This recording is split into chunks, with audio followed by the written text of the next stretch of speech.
Hashtag 245, Apocalipse, estudando as profecias. Chamamos a atenção para o fato de que o capítulo anterior afirma que os ímpios foram todos mortos e que o selo da morte foi posto sobre eles durante 1000 anos.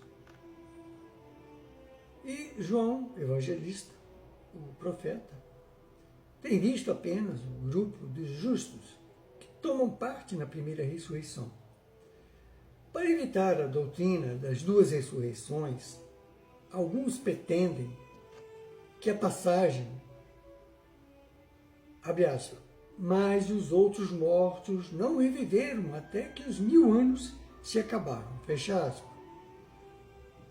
Eles pretendem que esta é uma interpolação. Por isso dizem, não é genuína. Mesmo que fosse assim, permaneceria de pé a afirmação de que os justos mortos ressuscitaram numa primeira ressurreição e de que há uma segunda ressurreição 1000 anos depois. Mas a crítica não é verdadeira. Todos os estudiosos da Bíblia são frontalmente contra ela. A versão revista retém a passagem e é preciso ver, em muitos pontos deste Apocalipse, os símbolos do sofrimento, dando assim essa impressão de eternidade de tempos. Tudo isso, naturalmente, é reduzido às suas proporções reais no Evangelho em espírito e verdade à luz do novo mandamento. Os outros mortos não reviveram até que os 1000 anos se acabaram. 2 ressurreições. Apesar de tudo, o que se diz em contrário, nenhuma linguagem podia claramente provar 2 ressurreições. A primeira, uma ressurreição dos justos no começo do milênio e a segunda dos ímpios no fim do milênio.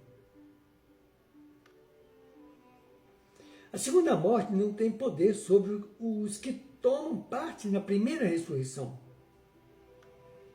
Podem passar ilesos por meio de elementos que destroem os ímpios como restolho. Podem habitar com fogo consumidor, com as labaredas eternas, como está no profeta Isaías, capítulo 33, versículo 14 e 15. Abre aspas. Podem sair e ver os corpos mortos dos homens que prevaricaram contra Deus, devorados pelo fogo que não se apaga e pelo bicho que nunca morre. Fecha aspas.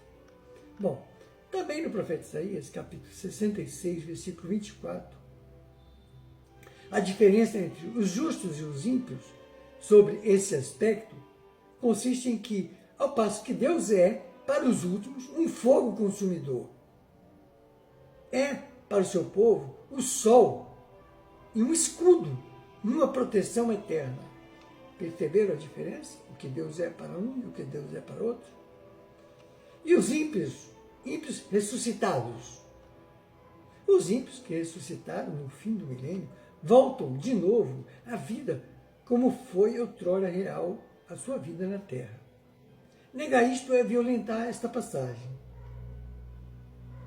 Não somos informados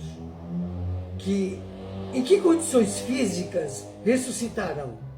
Disse em geral sobre este ponto que o que incondicionalmente perdemos em Adão é-nos devolvido incondicionalmente em Cristo. Com respeito à condição física, isto não deveria, ou não devia talvez ser tomado, num sentido ilimitado, porque a raça humana perdeu muito em sua estatura e força vital, que não necessitam de ser restituída aos ímpios.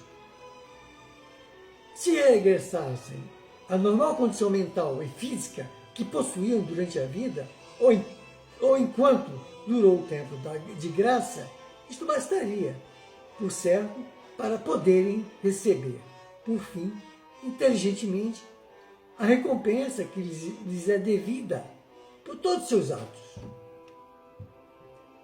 Ainda neste capítulo 20, versículo 7 a 10, nós temos: ora, quando se completarem os 1000 anos, Satanás será solto da sua prisão e sairá a enganar as nações que estão nos 4 cantos da terra, Gog e Magog, cujo número é como a areia do mar, a fim de ajuntá-las para a batalha. E subiram sobre a largura da terra e cercaram o arraial dos santos e a cidade querida.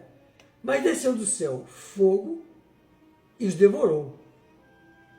E o diabo que os enganava foi lançado no lago de fogo e enxofre, onde estão a besta e o falso profeta.